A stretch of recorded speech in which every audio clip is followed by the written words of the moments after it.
Hello all. How many of you remember when we were in 10th standard, our parents and teachers used to tell us 10th standard is the most important thing in our life. And if we score good marks, we can lead our life easily and happily.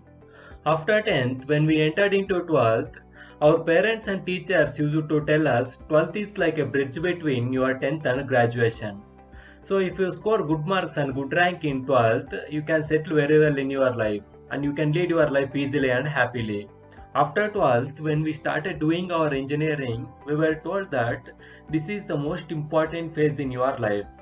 If you do hard work now, you can settle very well in your life and lead your life easily and happily. After getting a job, they start telling you that you have to do hard work in job and you will be in great position. Then you can settle in your life and you can be happy throughout your life.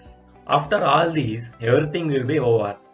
Even if we want to enjoy our life at that moment, we would have wasted all our time.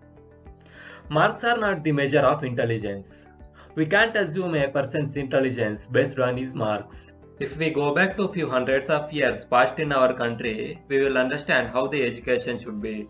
Yes, the education was only for rich people in those days, but that's a different topic. Let's discuss it later. Those days, education was very different. There were no homeworks, there were no hours of continuous lectures. They had hostels called Gurukul, and the students used to stay at the teachers until their studies gets completed. Best thing about that is there were no fees. In fact, the teacher took care of everything, including food, clothing, and housing for the students. And the students used to serve the teacher and used to do some manual work like a bully. Debates and discussions were a part of education, even in ancient days. They used to explain in seminars what they learned, and they used to learn very practically. The teachers used to encourage the students to learn so many things themselves, and the students used to have so much of practical knowledge. Especially, they used to respect their teacher a lot. Nowadays, I don't want to tell how students respect their teacher. Nowadays, education system is focusing a lot on marks rather than knowledge. Educational institutions' main goal is to get good marks and ranks so that they can do promotion and get publicity. They don't even think about the future of students and always harass to pay fees. If a kid is joined in a private school, they will ask admission fees, tuition fees, school fees, computer fees, exam fees, sports fees, building fees, cultural activities fees, games fees, maintenance fees, and many more. The fees they eat is nowhere equal to the education they provide. There is a school in Bangalore where the fees for an LKG student is 3 lakhs. Seriously, what do they teach for an LKG student with 3 lakhs? In our schools, instead of increasing practical knowledge, our teachers encourage us to by for the exams. And there are few teachers who only gives marks if the student writes what's there in the textbook or the notes they have given. For example, Subhash Chandra Bose was an Indian freedom fighter who fought for our independence, is the statement in textbook.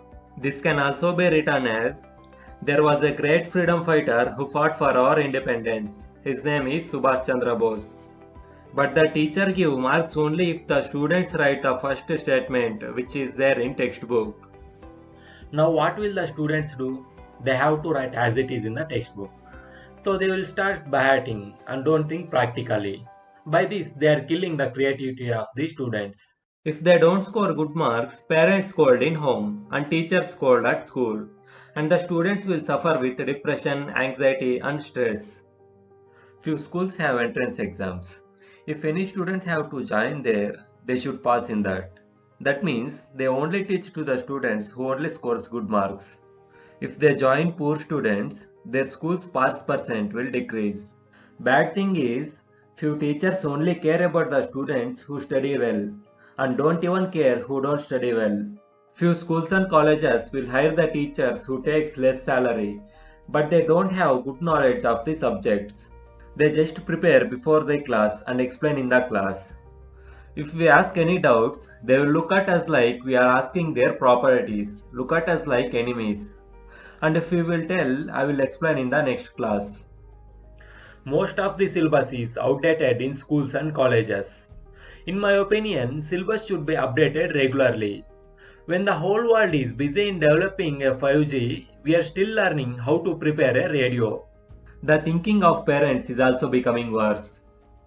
They only want good marks. They don't care how creative and talented their child is. They will tell, do whatever you can, we want good marks. We have to tell our friends and relatives that our child got great marks and grades. Few people are even worse. They will compare with their neighbor's child and tell, look at that boy, he got 95%, you only got 90%. Learn to be like him. Actually, scoring 90% is a great thing. They are proud of their child until they got to know their neighbor's child percentage. Look at this image. Some of the greatest universities like Harvard and Stanford University, here the lecture is only 20% and less. 80% case study and 10 to 20% projects. But in India, 80% is lectures, 5 to 10% project based and 5 to 10% will be based on case study. Because here our students study only for marks. A student needs motivation and encouragement. When a student scores bad marks in exam, parents should encourage and tell it's okay. Whatever happened is happened.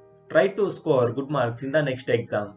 But few parents will scold them and tell you are an useless fellow. You always stay in ground and roam here and there. How can you get good marks like that? Firstly, parents should change their attitude. They should not scold their children for bad marks. And the society should not judge the intelligence of the child based on his marks. That will mentally affect the child. Our Indian education system don't give equal importance to all the subjects. The most important subjects are maths and science. Second most important subject is social. And the third most important subjects are the respective languages. And we don't even consider sports and cultural activities as subjects. And in many schools, maths or science teachers steal the games period and take class telling that they have a lot of syllabus to cover. Firstly, we should give equal importance to all the subjects. Sports, games, cultural activities should be made mandatory. There is a lot of difference between the one who just sit and study and the one who play games and study with joy. Students should focus on extracurricular activities. In fact, students' future is decided by these extracurricular activities only. Think once. If you study only for marks and don't learn any skills, what's the use of it? How many people nowadays are unemployed due to lack of skill set? 3 to 4 years kids are joined in school with the name of pre-KG, LKG, UKG and all these. They always harass to pay fees but don't provide basic necessities. There are science labs but without equipments. They teach theoretically but don't do that practically.